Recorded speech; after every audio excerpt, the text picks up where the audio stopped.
Hola, el día de hoy vamos a tratar el tema de los capacitores. ¿Ok? Como podemos observar, este es su símbolo. De esta manera se representa en la electrónica y se dibuja en los circuitos.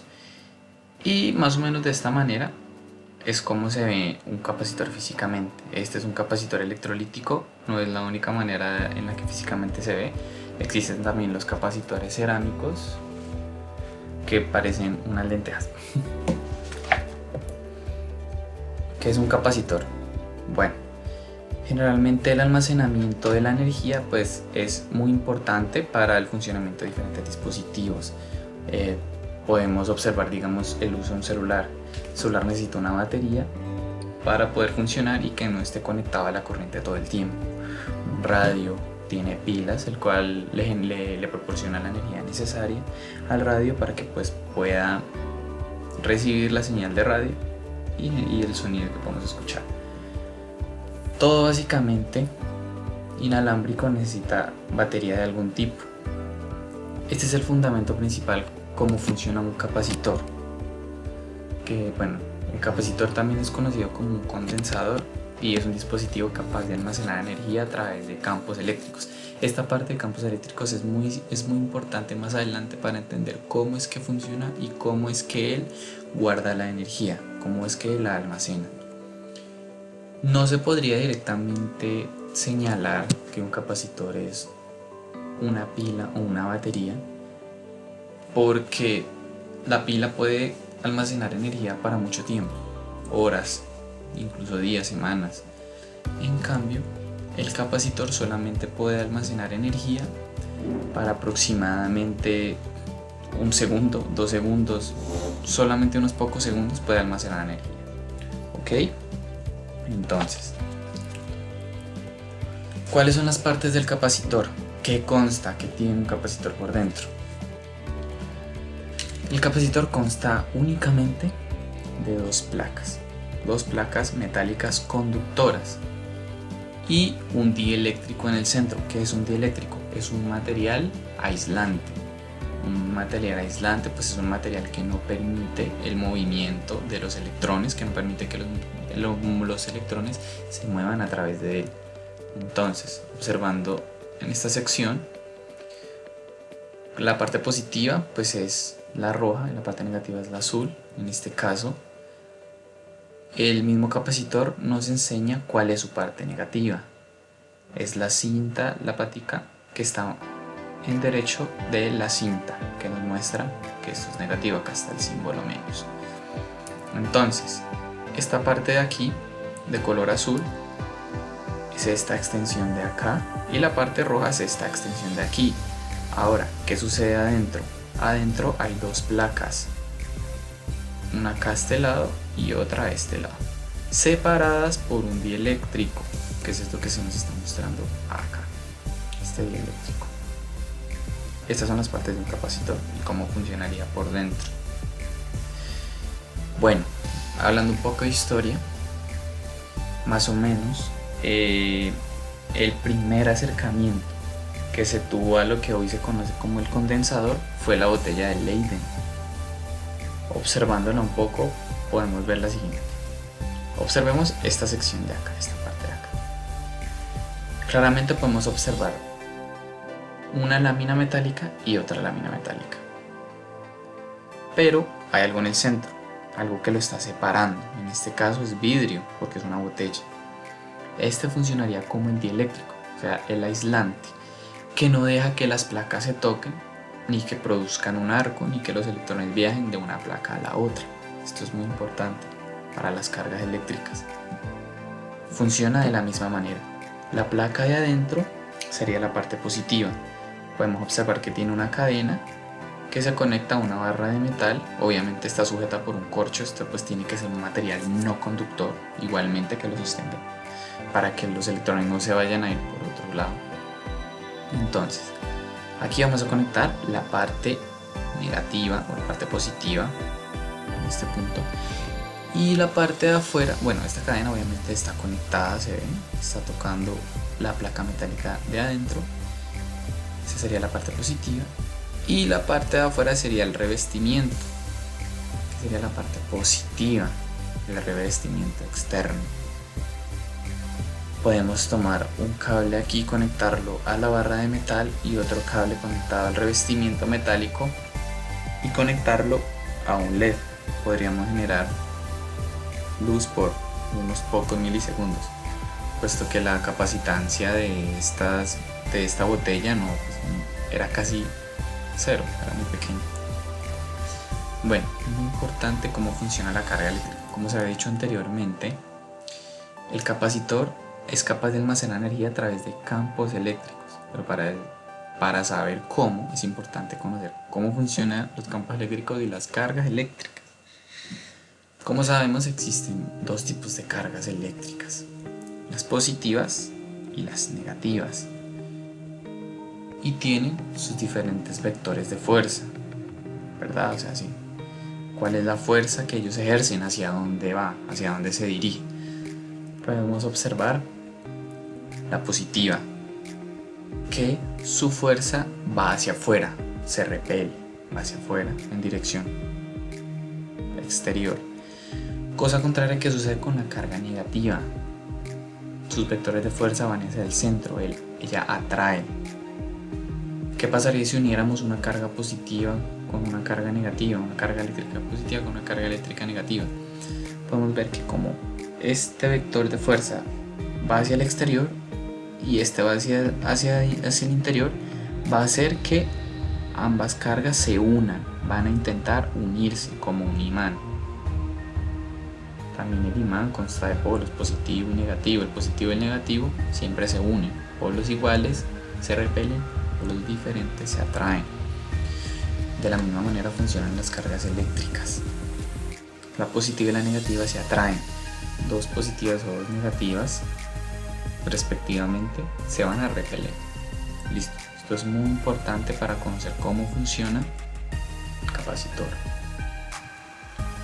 Listo. ¿Cómo funcionaría entonces un capacitor? Observando que el capacitor esté desconectado, ignoremos aunque la batería esté conectada. El capacitor por dentro no está cargado. Si conectamos algo a él no va a encender, no va a funcionar. Al momento de cargarlo, pues obviamente la parte negativa iría a la parte de la cinta que nos representa la parte negativa, la patica negativa, y la otra entonces sería la patica positiva. Cada una va conectada respectivamente a la polaridad de la batería. En este caso la positiva a la positiva y la negativa a la negativa. ¿Cómo funciona? La parte positiva empieza a atraer los electrones, ¿sí? Notemos que por dentro en las placas son átomos que tienen parte positiva y parte negativa. Por lo tanto, son neutros. No va a generar ningún tipo de voltaje ni nada por el estilo. Por lo tanto, esta batería lo que hace es que atrae los electrones negativos hacia su parte positiva. ¿Por qué? Porque la parte de las cargas eléctricas van a buscar la carga eléctrica negativa, a buscar la carga eléctrica positiva.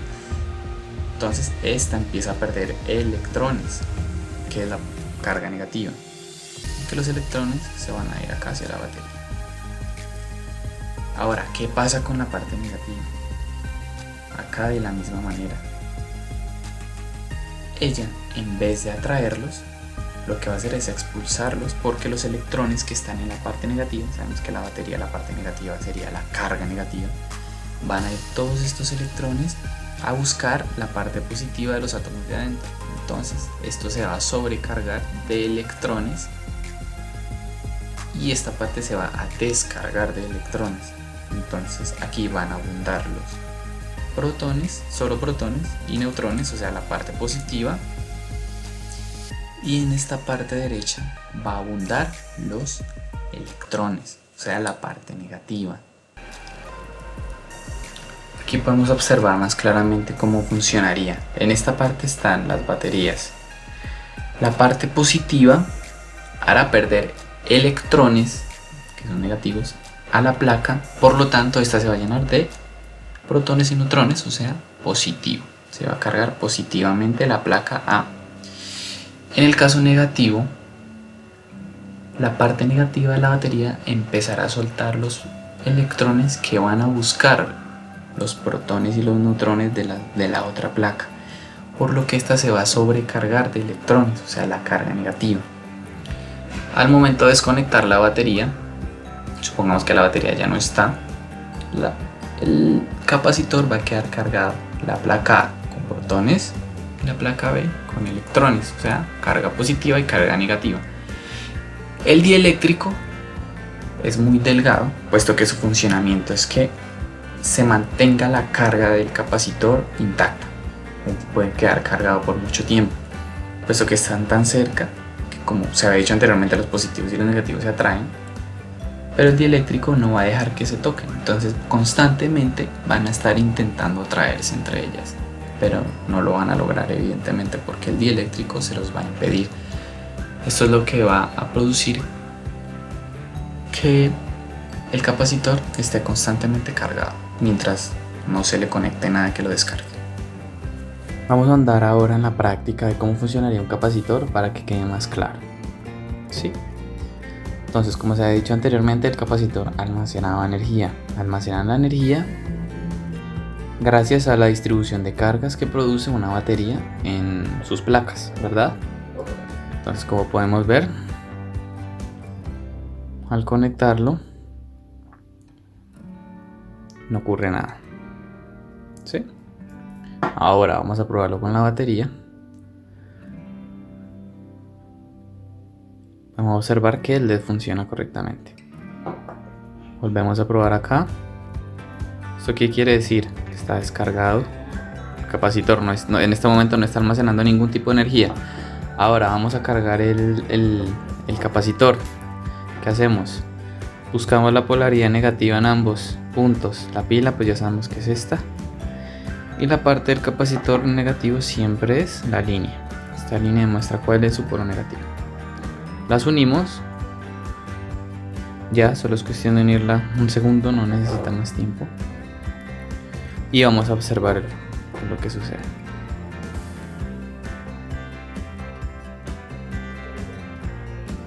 Bueno, como se ha dicho anteriormente, el capacitor no es capaz de almacenar una gran cantidad de energía. Entonces, por lo tanto, pues, es evidente, ya se concluía que no iba a durar mucho tiempo, sino unos pocos segundos, máximo 5 segundos puede mantener encendido un LED. Bueno, otra de las funciones principales que tienen los capacitores y es la que en realidad más se usa, es para filtrar señales. ¿Esto qué quiere decir? Vamos a observar esta gráfica, ¿sí? Este es el voltaje que está, no sé, soltando una batería, nos está entregando una batería, una pila, una fuente de voltaje, un generador, cualquier cosa. Podemos observar que el voltaje de este está variando, no es un voltaje fijo. Digamos que queremos prender un LED, un ejemplo, queremos prender un LED, pero pues obviamente como el voltaje está variando, no es un voltaje estable, entonces el LED se va a prender y apagar. Entonces, en este punto aquí, él está apagado. Cuando suba, se va a prender. En el momento en que vuelva a bajar la señal, el voltaje disminuye, por lo tanto el LED se va a apagar. Entonces así va a estar prendido, apagado, prendido, apagado. Entonces, ¿para qué podemos usar el capacitor en este caso? El capacitor, al usarlo en el circuito, entonces, como ya sabemos, él se carga y se descarga en muy pocos segundos, como se puede observar en el video anterior. Entonces, esta sería la línea de carga del capacitor. Entonces, va subiendo,